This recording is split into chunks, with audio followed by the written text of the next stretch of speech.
Hi everyone, my name is Renee Huang and I'm the founder of Wild Women Tribe and the host of Ignite podcast.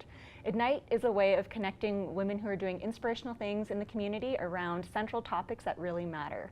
Today we will be discussing the idea of harmony, and I'm super excited to introduce you to two wonderful women who know each other through probably 1 degree of separation, but are meeting here for the first time. So we have Rachel Retzer and Michelle Dufford. Hathaway. Welcome, Dufford. Thank you. I'm really excited for you guys to sit down and discuss harmony, because I feel like both of you have been super inspiring to me in the way that you've able to navigate through transitions and things in life in a seemingly very easy way. So I want to learn from you more, and I want you to share how you're able to do that. Can we first start off with what harmony even means? I feel like the idea of balance is something that people are really kind of opening up to, and for me, harmony was not something that I was really raised on. So perhaps you can talk about what it means to you and where it kind of came from in your background. Yeah. You want to go first? Sure. Or? Okay. I'll go first. It's interesting because when you posed us with this idea, I thought of a seesaw for balance, and how when you play on a seesaw, in order to get balance, you need to give and take, right? And something needs to either weigh more on us or less. And then to think of harmony, actually, I took a step back, and it was like less of the seesaw and giving and taking, and more of really looking at feeling and how we want to feel in a space when all the things are happening. So we don't need to necessarily balance it, but we can have it feel balanced, I guess you could say, without having to be on that seesaw. And then just to back up a bit, your background is as a coach. You worked for Lululemon for almost a decade and had this role to kind of usher a lot of the ambassadors through life change and balance. So this is something that you're completely in your wheelhouse. Yeah, and it's work. So it's something that I also am working on all the time. Yeah. But yes. Like self-work. Self-work. Yeah. Yeah. So what does harmony mean to you, Rachel? I like all your thoughts. I couldn't help but just think about music, you know, and all the different sounds and noise that's in our lives. And I have just gravitated towards working with large groups. I even have a large family. I just blended my family, and so there's 7 of us now. And you know, I also work with the Park City Running Club, and I have numerous coaches and literally sometimes 60 kids. And then I've taught, you know, with the Park City School District, and you know, you're in classrooms with 30 kids. So I was thinking of harmony more in that metaphor of how all the notes and sounds and people come together to produce something that is really beautiful to hear, or really beautiful to see, or really peaceful, or whatever that adjective is. And so when I was reflecting on the word harmony, I was thinking about how I orchestrate or compose or coach something that comes together with people in this really pleasing or relaxing way. And it means bringing in everyone and knowing everyone's strengths and weaknesses, and seeing how we all contribute to the group. Because you can't really leave any of the notes out. You can't really leave any of the kids, or you know, your husband or the other coaches out. So that's what I played around with a little bit in my mind. I love that. Yeah. And your background really is in bringing cohesion to groups. You were a teacher at one of the elementary schools until recently, and then you've gone back into real estate, and you said you're with the Park City Running Club, but you founded it. Right. I mean, talk about how that kind of evolved from a place of harmony for you. Well, it evolved because there wasn't a running club in town, and my family, some of them, some of the kids do not enjoy running at all, and that's a whole nother topic, but some of our two daughters really love to run, and so it was out of a place of finding a running community for them to be a part of. And I kept waiting for something to happen, and then I eventually knew, I need to take it upon myself and start it. And with that, it took a lot of different people coming in, and some have come and gone, and building different relationships to make the running club what it is today. And I still have one of the coaches who's been with me since the very beginning. And it's work. We have to work on it. We're constantly growing. Every day we're figuring something out or changing it to, I guess, I wasn't even thinking ever of the word harmony when I think of the running club, but to create this pleasing experience where we can all come together and get something out of it. Now, as you guys have arrived upon this balance, I mean, look at you, you're both so serene, and it seems like you just sail through life.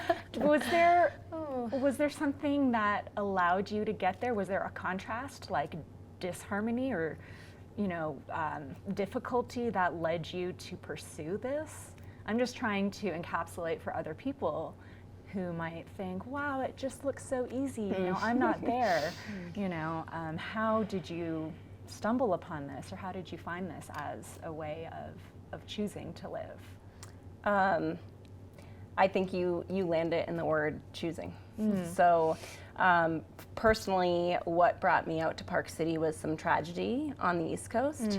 And I realized in that tragedy that I could sit in a space of sadness and playing small and being really comfortable, or I could see what was possible in the world. And I got really uncomfortable. So moving halfway across the country to Park City, not knowing much about Utah, and choosing that and choosing to put myself in uncomfortable situations actually is what brought harmony. And we were talking earlier about the unease that sometimes comes with how we were raised and hard work and all of these things, and getting here, there's this beautiful balance of that. There's a beautiful balance of hard work, and there's a beautiful balance of playing and ease, and all of that comes with choice. And like you said, every day it's different. Every day we get to kind of choose, okay, I get to do this again. What's it going to look like? And that's why I think I personally have arrived at a place that does have ease, because I've made very strategic choices to create, which is the name of my company, a life that my husband and I absolutely love, and we get to live every single day. So a catalyst brought you to a place of discomfort, which led you to kind of finding this. Choosing, not finding. Yeah, because it's not accidental. No. Right? It's no. like very deliberate, and it takes effort that can sometimes lead to effortlessness, but I think it really takes dedication in order to realize, I don't have to live in a way that is causing discomfort or unhappiness, right? And that can sometimes be really uncomfortable, because I think a lot of times, like, we get attached to our story, right? And it's easy to say, this is happening to me, rather than, wait a minute, I can actually choose something different, and that can be scary. Yeah. What about you, Rachel? I have to go back to, I guess, a tragedy, divorce. It's taught me so much about what I'm capable of with relationships and harmony in relationships. I have an ex-husband from my first marriage that has an ex-wife, and I learned so much from that relationship, and it really is sacred to me, because coming into the relationship at that time, I knew my ex-husband when I was married to him, had this ex-wife who I was a little intimidated by. And I easily could have been like, I want nothing to do with her. I don't want to be around her. When your daughter is here, let's just keep it between the three of us.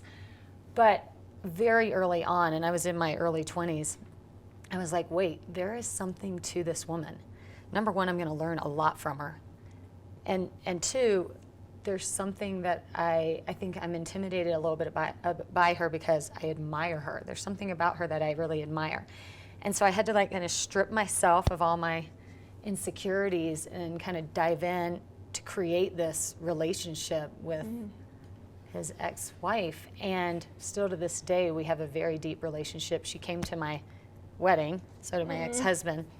And then it kind of transferred over into, she had relationships with my personal kids, and we were able to have this harmonious relationship, but it was definitely a choice. It was really hard. I had some lows, there were certain boundaries you had to put in place, but making that choice to say, wait, I do not want the mother of my then husband's child to not have some sort of relationship with us, and it just continued to grow.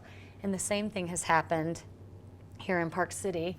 I've just been recently remarried and have been with him for 8 years. I've been with Chris for 8 years, but also have worked really hard on a relationship with his ex-wife. And we truly have a special bond and a special friendship. And I think having a relationship that's really positive with my now current my current husband's ex-wife, it just helps create that harmony with the kids. They feel so safe. There's never any negativity or tension, or just those hateful, dark feelings, because there's harmony in the relationships with the parents, which are kind of the umbrella that, it all trickles down from. So it's been tough, but it's possible. It is possible to create harmony with that. And your wedding this summer was one of my favorites. It was so beautiful. It was a total blending. Ex-husbands, ex-wives, stepchildren, ex-in-laws. Everyone was part of this whole blended family. And I think to get there, you're right, people have to let their guard down and really confront ego, right? Which I think gets in the way of so much of our own progress. Yeah. Absolutely. Can you talk a little bit about how you do that? Because it's so difficult, it's like to see ourselves in that vulnerable place and as someone who is making mistakes or maybe not making the choices that we're proud of, it's really hard to go there, right? So how do you do that and make peace and forgive yourself in order to live that kind of openness? Well, yeah, you just said what I was going to say. You have to forgive yourself. When you don't meet your own expectations, I think we probably all have these really high expectations for ourselves and the people around us. I have to practice forgiveness all the time for myself first. I really have to work on being kind to myself. And it's a daily thing. I'm really my own worst enemy at times. And when I focus on the harmony of my family, then I know that I have to be the role model in being kind to myself, and then it will pour over. And I mean, to add to what you're saying and to agree, there's this space of vulnerability and ease in being gentle with ourselves. We're all in this together, right? And we get to do it. And if we're not gentle and careful and caring to ourselves, how are we going to show up for other people? Right. Yeah. It does have to start with us, and what a great example for your kids. Yeah. Well, they love it. In fact, they have said, I just love that you're divorced, Mom. And I'm like, okay, wait a minute. Is this the right role model for my kids? But it's because we have harmony. They get to go to their dad's house and have this special relationship with him and his family, and then, which is our family, and then they get to come home and they have Chris, this other incredible role model, and Molly, and it just keeps layering and layering out, and it's because it is pleasing, it is safe, Yeah. No, I love that. I think a lot of the ways we can affect our relationships really starts with ourselves, right? And can you talk about how that has changed over the years? And Michelle, you were saying that tragedy kind of brought you here and you were able to kind of crack things open. Has that relationship with yourself really evolved over that process? Yes, I mean, I think it's ever evolving. I do this morning practice every morning, and to reflect and to look back and to set intentions going into a day, and it's always evolving. And I think that until we start to live on purpose, we feel like life is happening to us. And you mentioned that earlier, and time flies. Like, it's a new day every day, and it's the holidays already upon us, and it's like time is flying. And if you're living in a space where it's happening to you, it goes even faster, I think. So yes, evolving into being very, very aware of when I need self-care, of when I need to show up for someone else, when I need to take a good look and be honest with where I'm at. And it might not look pretty, it might not be where I want to be, but being able to be so present and aware to then shift is a huge gift, and it's not always easy. It takes work, but the awareness piece there, I think, is really key. That's fantastic. Yeah, no, I totally agree. I think that we can get caught up in things, and then we feel just like it's this like snowball rolling down a hill where we've got all these duties and we have this busyness and we feel like a slave to our own lives. And I think that's when the negative kind of thought patterns can really start affecting us and really affect our relationships, right? Because then we're on autopilot, and that's when I think the worst kind of habits can come to the surface. And I catch myself all the time, you know, where I'm like shifting between work into mom gear and trying to cook dinner for my kids and run them around to practices, and I can find myself being really unintentional and like saying things or acting in a way that I'm just like, wait, I have to actually slow down, and I have to make that time for myself. Yeah, and I mean, you also said it earlier with choice, right? So when we do get into these spirals, how do we look at the choices that we made? Because we are busy. I do not like that word. I call it the B word. I'm like, let's call it full. It's full. But it's default, right? People ask, how are you? I'm so busy. Things are so busy. But everything that we choose, everything we're doing, we chose. We chose to say yes to X. We chose to say no here. Or we chose to, I was laughing, I was rushing this morning because I'm walking my dog and I'm impatient. And one of my words for the day was patience. Yeah. Because I chose to take longer getting ready. And that's okay, that was a choice of myself, but it's all choice. Yeah. And when we can look at that, like, can we say no to certain things so that we can say yes to other things? And that's a constant. One thing I'm still working on that I'm being kind to myself about, but is you said that you do intentions every morning, and I have such a hard time doing a repeated act. I'm not very good at being consistent. I'm too sporadic and, you know, all over the place. And Chris wakes up every morning and he does his abs and his push-ups. Okay, I'm saying this. He has done it for years. You're welcome. Morning he does it, okay? And every morning I'm like, God, I'd love to be able to get up and do the same thing every day, but I'm not wired that way. So do you have a hard time making that intention every day? Is it, how do you do it? Yeah. What does that look like? I go back to being gentle with myself. Yes. So there are bouts that I am like on it, and there are many times where I fall off of it. Yeah. And I can tell when I start to fall off that I need to come back. Yeah. So recently I made myself this beautiful like space. It has this nice leather cushion, and I buy myself a nice candle, and I set the scene. Like, I'll have good music on and a cup of coffee and like make it my time.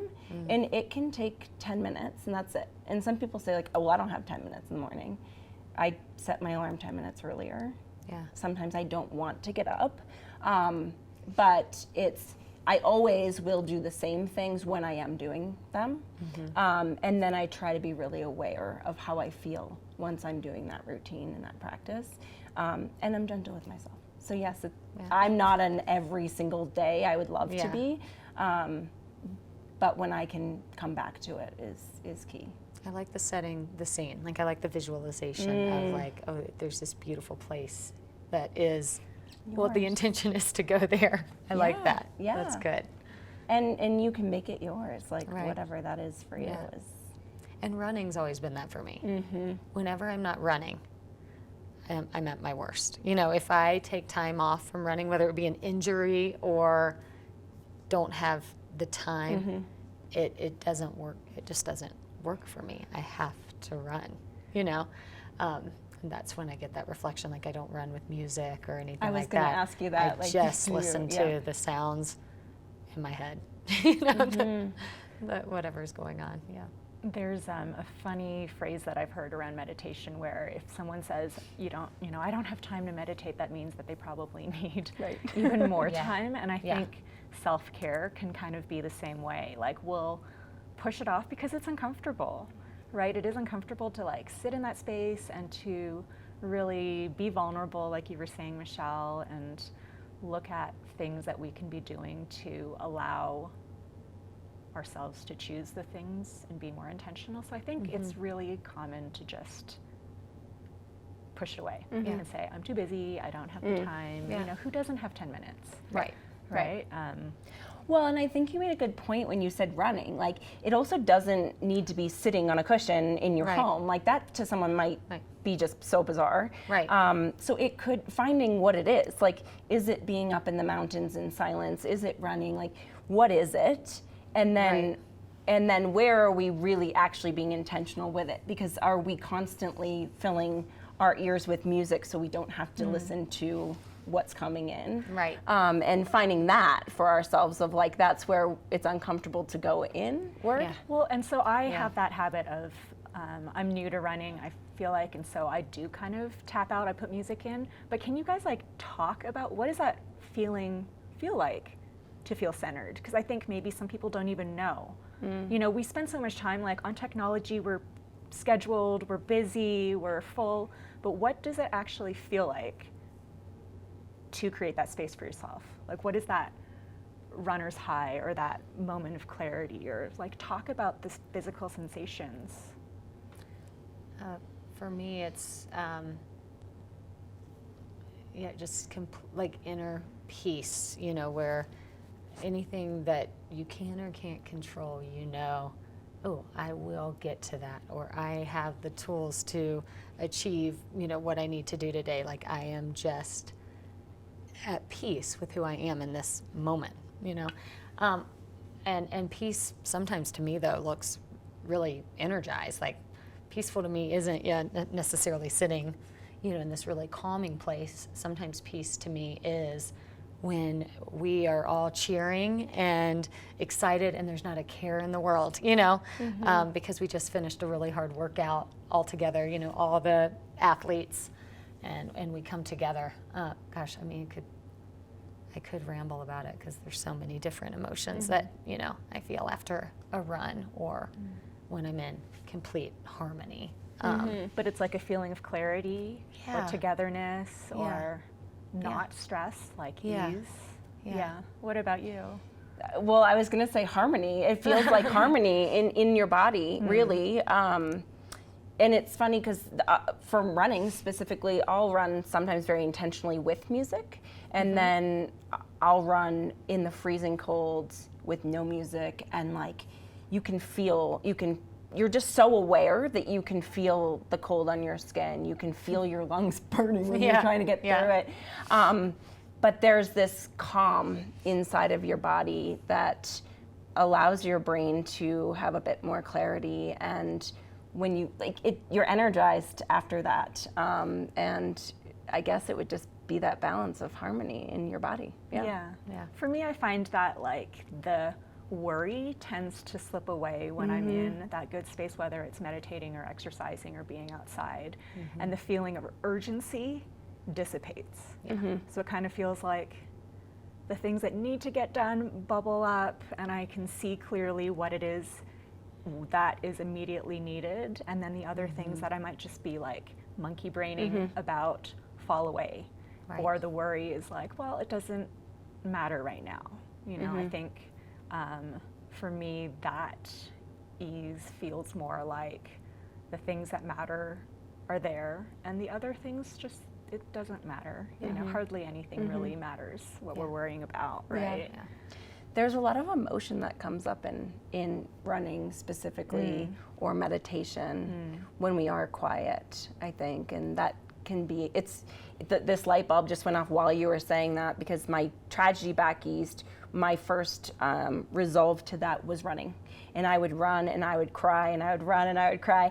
And that was meditation. That was working through something. And I never looked at it at that time as meditation.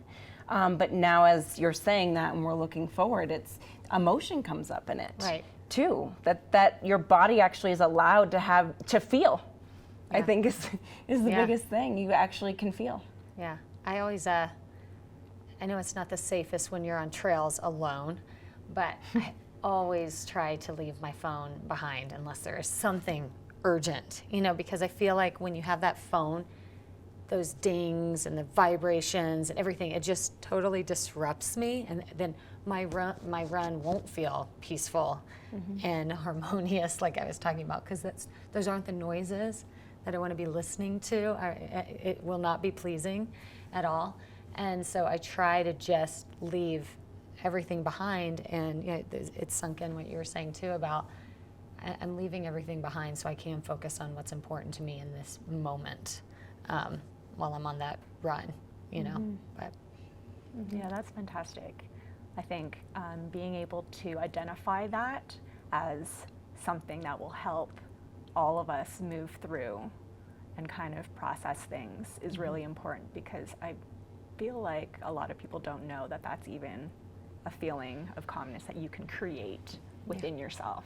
Yeah. Right. So I love that little nugget. Yeah. Do you have any other tips? You've talked about having kind of a daily routine and setting time aside. Is there anything else that you think is helpful in creating this space or process? I think I can use the word intention, even though I might not use it as often. I think I'll start now. Just being so intentional with the relationships that you want to be those notes in your song or the chapters in your book or whatever it is that creates harmony.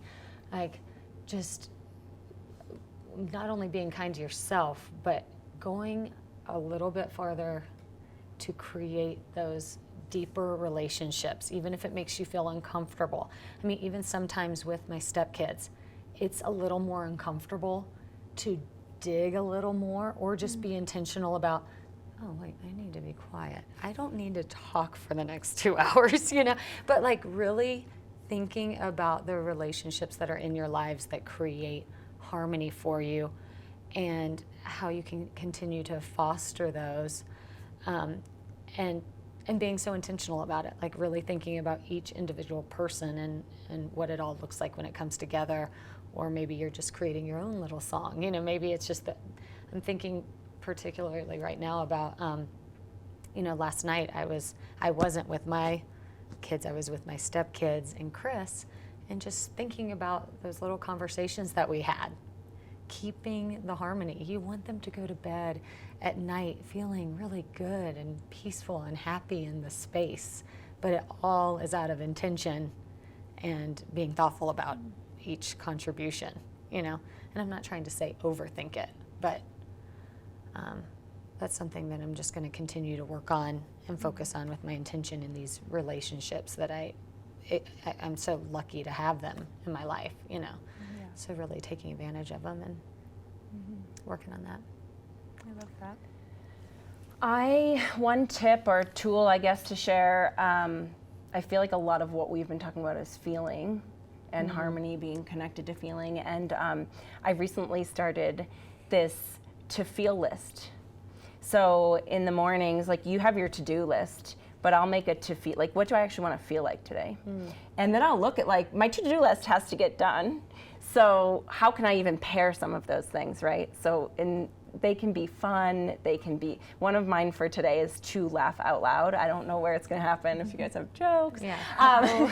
But really, right? Like to intentionally just look at, okay, what do I want to feel today? So trying that. We all make our to-do list, maybe next to your to-do list, writing a to-feel list and I love see. that. Oh my gosh, I love It's that. kind of fun and fun to Yes. do it with your kids, I'm sure. And Oh yeah. just again, and then we're intentional throughout that day, and we're hyper aware throughout that day of, and like I said, one of mine was patience, and I could be very aware when I wasn't being patient. Yeah. And it's like, okay, come back. Yeah. What does that look like? So that's a little tool, something for people to take that's fun. Yeah, I love really that. like that. I do try, as I'm learning these tools myself, to extend that to my kids. And, you know, they'll have frustration, they'll have anger, they'll have disappointment, as well as all the positive emotions. And I love to just remind them that they can choose. You know, it doesn't mean ignoring or like pretending that the emotion's not there, but it's like moods and emotions are just things that pass through us and they don't have to define us. And so allowing them that that freedom or that permission to actually be in control or decisive about how they want to feel, I think is something that is helpful as a mom. Yeah, absolutely. Yeah. Well, I've super loved having this conversation with you guys, and I wanted to invite you to share some social media handles and ways that people can follow your businesses and get in touch with you. Absolutely. You can visit parkcityrunningclub.com to learn more about our youth nonprofit 501c3 running organization. I am the founder and also a head coach, but we definitely feel that we empower our athletes to go the distance, not only on the trails, but also in their lives with character and friendships and community. And for my company, you can visit on Instagram, Create Possibility. And it is essentially a vision and goal coaching program. We do one-on-one coaching, we do corporate coaching, and we also do community experiences. And my gift to the world is to create space for others to live their best lives. That's awesome. Well, thank you so much for joining us on the Ignite podcast, where we were talking today about harmony. Wild Women Tribe is a group that creates transformational experiences for women outdoors, and we've done a lot of partnerships with women-owned and run businesses in town. You can visit us on Facebook or Instagram, and also wildwomentribe.net. Ignite Podcast is brought to you in partnership by Park City Television, who is our media sponsor, and you are able to find us on SoundCloud, YouTube, and there's lots of other episodes with women creating and inspiring other women around them. So I hope you listen to the other podcasts, follow us along, send them along to your friends, and tune in next time. Thanks.